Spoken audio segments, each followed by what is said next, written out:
कितने भेद हैं?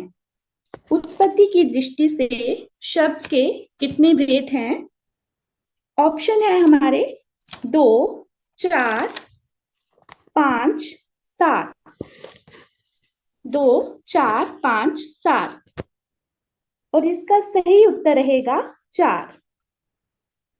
तो उत्पत्ति की दृष्टि से शब्द के 4 भेद होते हैं और ये 4 भेद कौन कौन से होते हैं? तो तत्सम, तद्भव, देशज और विदेशज। तो उत्पत्ति की दृष्टि से शब्द के 4 भेद होते हैं, तत्सम, तद्भव, देशज और विदेशज। दूसरा प्रश्न है, निम्न में से अशुद्ध शब्द कौन सा है? ऑप्शन है साप्ताहिक, वीणा, बाष्प और सिंदूर। साप्ताहिक, वीणा, बाष्प और सिंदूर। तो इसका सही उत्तर रहेगा ऑप्शन नंबर ए, अशुद्ध पूछा है हमें। तो बाकी सब जो वीणा है, वाष्प है, सिंदूर है, ये सारे शुद्ध में आएंगे, शुद्ध शब्द हैं ये। और अशुद्ध है तो वो है साप्ताहिक। साप्ताहिक का शुद्ध रूप क्या होगा? तो साप्ताहिक का शुद्ध रूप होता है साप्ताहिक।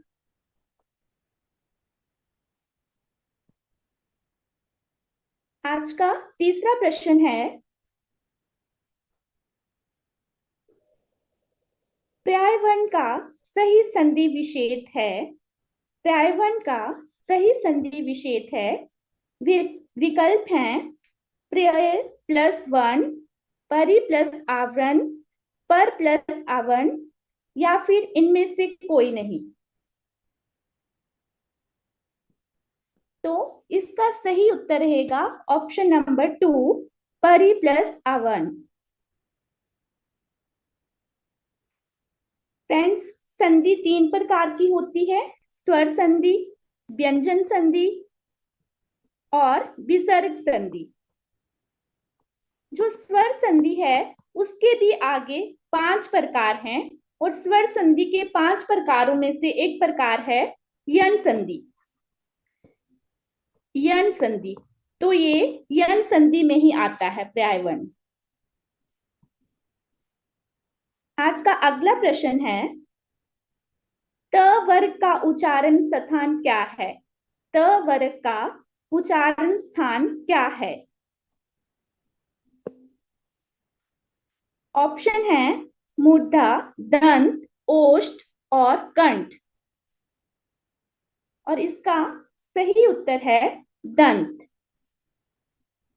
जैसे कि फ्रेंड्स, हिंदी वर्णमाला में 5 वर्ग पाए जाते हैं और हर एक वर्ग में 5-5 वर्ण होते हैं। तो वैसे ही जो दंत है वो त वर्ग में, त वर्ग का उच्चारण स्थान जो है वो दंत है।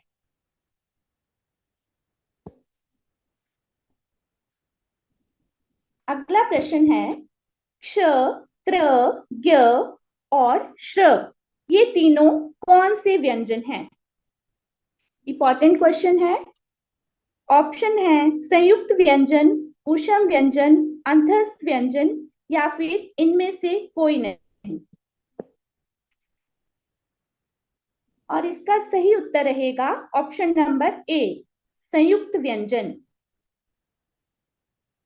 संयुक्त व्यंजन वो व्यंजन होते हैं जो जिनका उच्चारण करते समय हमें अन्य व्यंजनों की सहायता लेनी पड़ती है। संयुक्त व्यंजनों का उच्चारण करते समय हमें अन्य व्यंजनों की सहायता लेनी पड़ती है और ये इनकी संख्या होती है 4, जो कि क्ष, त्र, ज्ञ और श्र।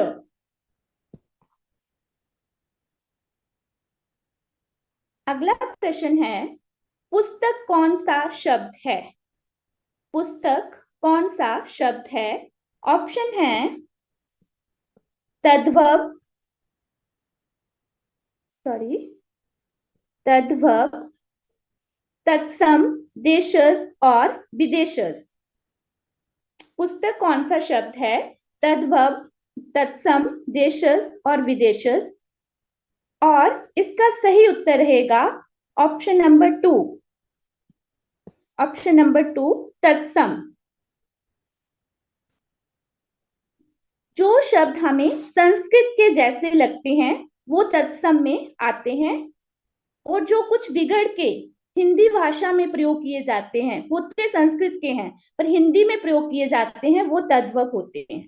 तो तत्सम मतलब, तत्सम का अर्थ होता है उसके समान, उसके किसके? संस्कृत के समान। जो शब्द हमें संस्कृत के समान लगते हैं वो तत्सम शब्द होते हैं। तो पुस्तक एक तत्सम शब्द है।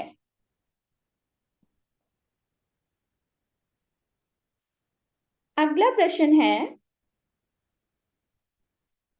सोना कौन सी संज्ञा है? सोना कौन सी संज्ञा है? यहां पर जो सोना है,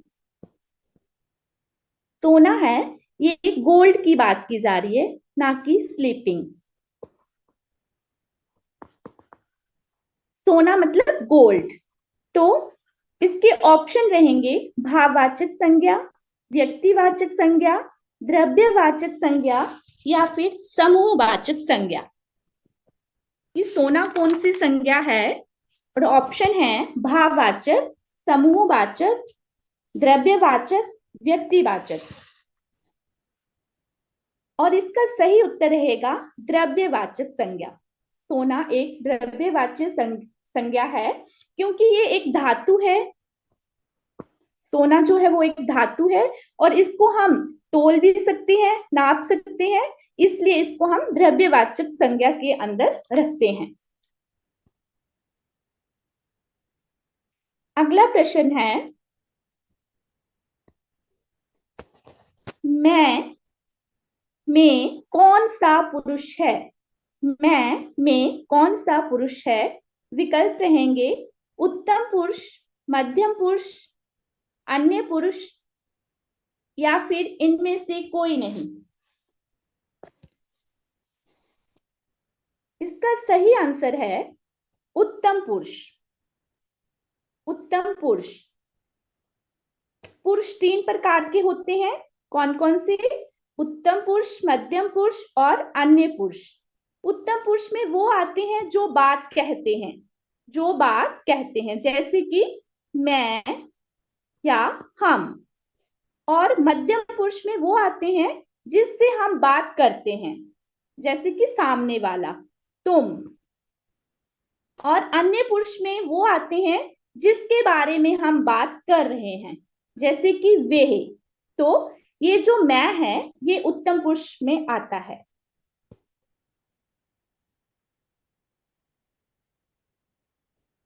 अगला प्रश्न है, प्रतिदिन में कौन सा समास है? प्रतिदिन में कौन सा समास है? ऑप्शन है बहुब्रीहि समास, द्वंद्व समास, अव्ययीभाव समास या फिर द्विगु समास। बहुब्रीहि समास, द्वंद्व समास, अव्ययीभाव समास या द्विगु समास। और इसका सही उत्तर रहेगा अव्ययीभाव समास। तो अव्ययीभाव समास वो समास होता है जिसमें पहला पद प्रधान होता है। पहला पद प्रधान होता है, वो अव्ययीभाव समास कहलाता है। तो अगर हम प्रतिदिन को देखें तो इसमें पहला पद क्या है? प्रधान है, प्रति। और ये एक प्रति जो है ये एक अव्यय शब्द है, इसलिए इसको अव्ययीभाव समास कहना ही उचित है।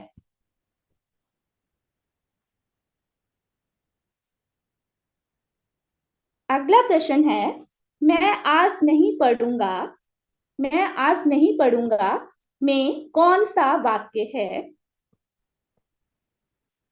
ऑप्शन है निषेधवाचक वाक्य, विधिवाचक वाक्य, आज्ञावाचक वाक्य, संकेतवाचक वाक्य। और इसका सही उत्तर है ऑप्शन नंबर ए, निषेधवाचक वाक्य। जहां पे नहीं लग जाए वहां पे निषेधवाचक वाक्य होता है। Thank you friends. अगर वीडियो अच्छी लगी तो लाइक करें, लाइक के साथ साथ अपने फ्रेंड्स के साथ शेयर करें। Thank you.